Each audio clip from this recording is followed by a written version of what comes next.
Students, now we will discuss about the sexual reproduction in animals in today's class. What is sexual reproduction? Sexual reproduction means the involving of parents, two different type of parents or two parents in the reproduction for the formation of new individual. Students, in sexual reproduction means sex organs are also involved as well as gametes are formed. So first of all, I will tell you about the sex organs or reproductive organs. Okay, so students, what happens in sexual reproduction? In sexual reproduction, reproductive organs, or we can say sex organs, are involved.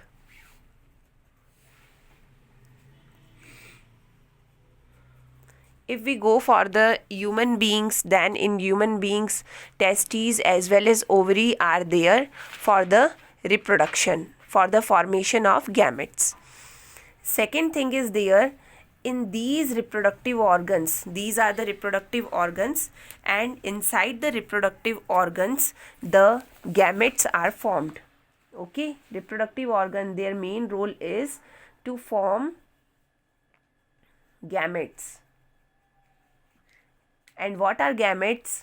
Gametes are such type of cells which actually take part in the reproduction. For example, in case of male individual, sperms are there. Their gametes are sperms, called sperms. And in case of female individual, in human, their gametes are called ovum. Okay, so in sexual reproduction, reproductive organs take part, sex organs are involved which form gametes, and in male individual, gametes are sperms, and in female individual, gametes are ovum. So actually what are these gametes actually? The gametes are actually the special type of reproductive cells. Gametes are special reproductive cells, okay, which are formed in the reproductive organs or sex organ like testes, ovaries, okay. And in the reproductive organs, we will discuss about their names in further classes. Like gametes are formed, which form, these gametes are special reproductive cells which give rise to the sperms as well as ovum. Okay, male gamete is called sperm, female gamete is called ovum. We can also call it egg also, ovum or egg. Okay, next thing, as a result of reproduction, when sexual reproduction is there, then third most important thing is there, that is fertilization. So what happen? The sperm is there and ovum is there. So sperm moves and fuses with the ovum. How it fuses? Like this is the ovum and this is the sperm. The structure of a sperm is like this. It is having a tail, head, middle piece and tail.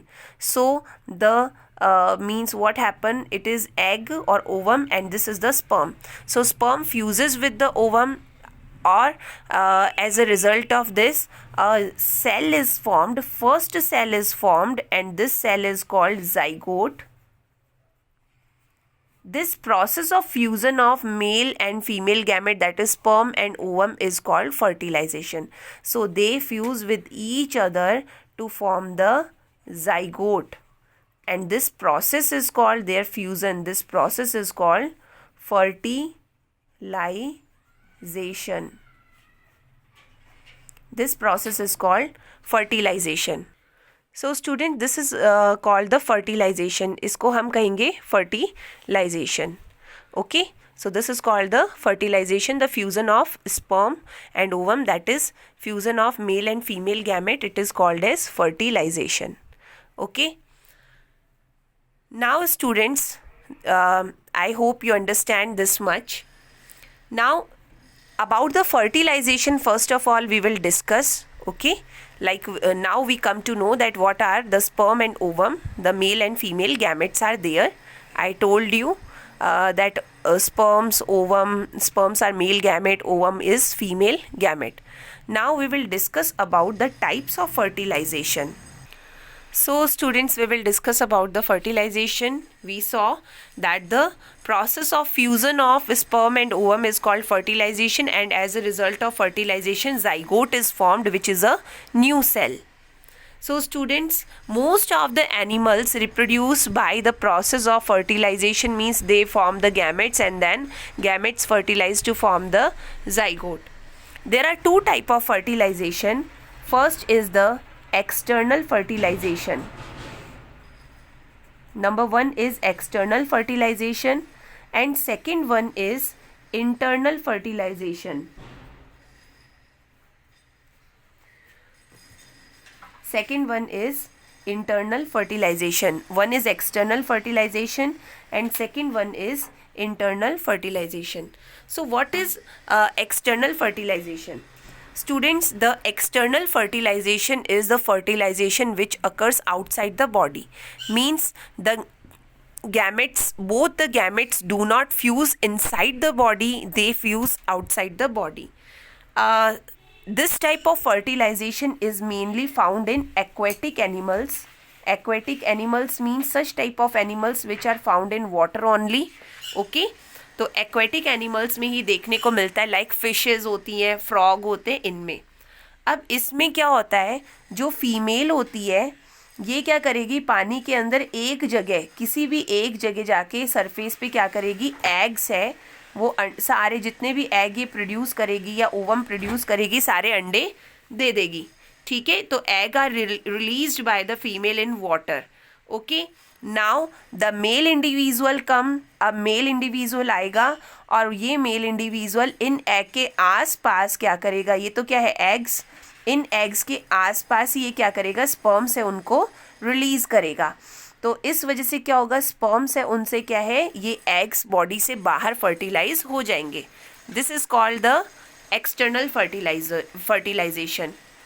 Okay, जैसे frogs है, toad होते हैं, ये amphibians होते हैं, है ना, frog वगैरह, ये क्या करते हैं, मतलब पॉन्ड्स के अंदर, इनमें क्या है जनरली मतलब फर्टिलाइजेशन के लिए पॉन्ड वगैरह में जाते हैं रेनी सीजन के ड्यूरिंग. और अगर अपन इनके फ्रॉग्स के एग की बात करें तो एग के चारों तरफ क्या होता है, अब इनकी बात ये भी होती है कि एग है, इनको प्रोटेक्ट करने के लिए, वाटर से प्रोटेक्ट करने के लिए इन एग्स के चारों तरफ क्या है, जेली लाइक सब्सटेंस है वो प्रेजेंट होती है, जिसकी वजह से क्या है कि ये एक्सटर्नल वाटर से, एक्सटर्नल सराउंडिंग से बचे रहते हैं. मेल जाएगा डायरेक्टली इन एग्स पे, अपने जो स्पर्म से उनको रिलीज करेगा, तो ये एग है वो फर्टिलाइज हो जाएंगे. ठीक है, और स्पर्म का मैंने बताया, स्पर्म में क्या होता है, लंबी सी टेल होती है जिससे कि ये स्विम कर सके, वाटर के अंदर भी स्विम करने में ये टेल हेल्प करती है, और एग को ये फर्टिलाइज कर देते हैं. ठीक है, तो बॉडी के बाहर जो मेल गैमेट है और फीमेल गैमेट है वो फ्यूज़ हो रहे हैं, तो इसलिए हम इसको क्या कहेंगे, एक्सटर्नल फर्टिलाइजेशन. अब एक चीज़ है कि ज़रूरी नहीं है कि सारे ही अंडे फर्टिलाइज हो. पहली चीज़ ये, कहीं पे स्पर्म नहीं पहुंच पाया, पानी से दूसरी डायरेक्शन में चला गया, तो ये भी होता है, नहीं हो पाते. इस वजह से जो फीमेल होती है, जो एक्वेटिक एनिमल्स होते हैं, वो लार्ज नंबर में एग है वो क्या है प्रोड्यूस करते हैं, और मेल भी लार्ज अमाउंट में स्पर्म से उनको सिक्रीट करता है, क्योंकि फर्टिलाइजेशन की वजह से क्या है, बहुत कम ऑर्गेनिजम्स यहाँ पे क्या है डेवलप हो पाते हैं. ठीक है, बहुत कम चांसेस होते, बहुत कम इंडिविजुअल के सरवाइव होने के. कुछ होते ऐसे होते जिनको दूसरी फिशेस वगैरह भी एग्स को खा जाएंगी. ठीक है, ये फर्टिलाइजेशन के बाद जाइगोट बनेगा. जाइगोट है ये किसका फॉर्मेशन करता है, एम्ब्रियो का, और एम्ब्रियो है इससे क्या है, न्यू ऑर्गेनिज्म है उसमें ये डेवलप हो जाता है. ठीक है, हैचिंग वगैरह के बाद भी कुछ ऑर्गेनिज्म है उनमें क्या है, हैचिंग वगैरह भी होती है. ठीक है, तो ये हो गया एक्सटर्नल फर्टिलाइजेशन. इंटरनल फर्टिलाइजेशन की बात करें तो इंटरनल फर्टिलाइजेशन है बर्ड्स में पाया जाता है. ठीक है, बर्ड्स के साथ साथ ये किस में, मैमल्स में भी प्रेजेंट होता है. ठीक है, ये हो गए मैमल्स. कुछ मैमल्स जो मतलब मैमल्स की बात नहीं करेंगे अपन, जैसे कि अपन बात करें इंटरनल, सारे मैमल्स को ले लेते हैं डायरेक्टली. बर्ड्स, मैमल्स जैसे कि डॉग, काऊ, ये सब इनमें इंटरनल होता है। अब इसमें क्या होता है कि जैसे फीमेल है तो फीमेल की मैं ये बॉडी बना लेती हूँ, एक बार आगे अपन डायग्राम भी बनाएंगे। तो फीमेल इंडिविजुअल है, इसकी बॉडी के अंदर क्या बनेंगे, एग बनेंगे। ये क्या हो गए, एग। ठीक है, एक एग बनता है। जैसे बर्ड्स की बात करें ज़्यादा बनते हैं, मैमल जैसे ह्यूमन बींग है तो इनमें एक ही ओवम बनता है। अब क्या होता है, मेल इंडिविजुअल फीमेल की बॉडी के अंदर स्पर्म्स को रिलीज करेगा, तो एग है वो क्या है, अंदर की तरफ फर्टिलाइज हो जाएंगे। अगर बर्ड्स है तो सारे एग फर्टिलाइज हो गए, मैमल्स है तो ओवम से स्पर्म फ्यूज हो गया, फर्टिलाइजेशन हो गया। बर्ड्स वगैरह क्या करते हैं, बच्चों को जन्म नहीं देते, ये क्या करेंगे, फर्टिलाइज्ड एग्स को बाहर निकाल देते हैं, फर्टिलाइज्ड एग। और फिर इन अंडों पे जो बर्ड्स होती है वो इन अंडों की हैचिंग करती है, हैचिंग से उसके बाद में इनसे न्यू इंडिविजुअल्स है वो निकलते हैं। ठीक है, और ह्यूमन बीइंग्स की, मैमल्स की बात करें तो मैमल्स में क्या है, ये जो फर्टिलाइजेशन के बाद जो जाइगोट बना है, ये जाइगोट क्या है, अंदर ही रहता है बॉडी के और डेवलप होता है, और after 9 months in the form of newly born baby, ये न्यूली बॉर्न की फॉर्म में बॉडी से बाहर रिलीज होता है। तो जब फर्टिलाइजेशन है, मेल स्पर्म और एग है वो बॉडी के अंदर ही फ्यूज होके न्यू इंडिविजुअल बनाते, तो इसको हम क्या कहेंगे, इंटरनल फर्टिलाइजेशन। बर्ड्स है वो एग है बाहर रिलीज कर देती फर्टिलाइजेशन के बाद, फिर उनकी हैचिंग करके न्यू इंडिविजुअल बनता है। मैमल्स है जैसे ह्यूमन बीइंग, काऊ जो बच्चों को दूध पिलाते हैं उनको मैमल्स कहते हैं। तो मैमल्स है वो क्या करते हैं, उनमें बॉडी के अंदर ही इंडिविजुअल्स है वो क्या है, डेवलप होते हैं। और after a particular time period जब वो पूरी तरह मैच्योर हो जाता है, डेवलप होता है, तो वो बॉडी से बाहर रिलीज हो जाता है। ठीक है, तो ये हो गया बच्चों हमारा फर्टिलाइजेशन और टाइप ऑफ फर्टिलाइजेशन। एक मैं बात बताना चाहूँगी, सेक्सुअल रिप्रोडक्शन इसके कैरेक्टरिस्टिक फीचर्स हैं कुछ, कि मेल और फीमेल गैमेट के फ्यूज़न को फर्टिलाइजेशन कहते हैं, और फर्टिलाइजेशन के रिजल्टेंट जाइगोट का फॉर्मेशन होता है। तो जाइगोट है स्पर्म बने मेल में, मतलब फादर में, ओवम है वो मदर से बना, तो इस वजह से जाइगोट में मदर और फादर दोनों के कैरेक्टरिस्टिक फीचर्स है, जीन्स है वो क्या है, प्रेजेंट होते हैं। इस वजह से जो न्यू इंडिविजुअल बनेगा उसमें क्या है, दोनों के कंबाइंड फीचर होते हैं या चेंजेस, डिफरेंस होता है। ठीक है ना, एज कम्पेयर टू पेरेंट्स ये क्या होता है, जो न्यू इंडिविजुअल होता है it is quite different from the parents, that is we can see variations are there.